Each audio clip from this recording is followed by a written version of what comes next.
ధన్యవాదాలు అధ్యక్ష.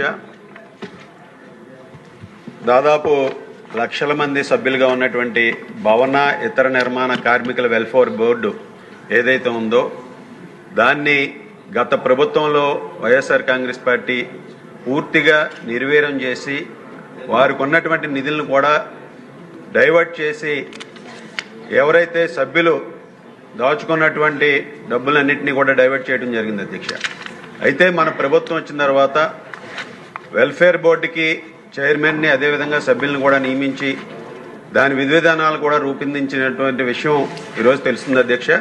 కానీ అక్కడ సభ్యులందరూ కూడా కోరేది ఏంటంటే దాదాపు 50 లక్షల మంది ప్రభావితం చేసేటటువంటి ఈ బోర్డుకి సంబంధించినటువంటి వారు క్లైమ్స్ దాదాపు 50,000 క్లైమ్స్ పెండింగ్లో ఉన్నాయి అధ్యక్ష.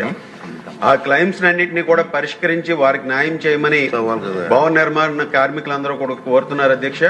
ముఖ్యంగా గత ఎన్నికల సమయంలో రాష్ట్ర వ్యాప్తంగా కూడా భవన నిర్మాణ కార్మికులు కూటమి పార్టీలకు మద్దతు తెలియజేశారు అధ్యక్ష.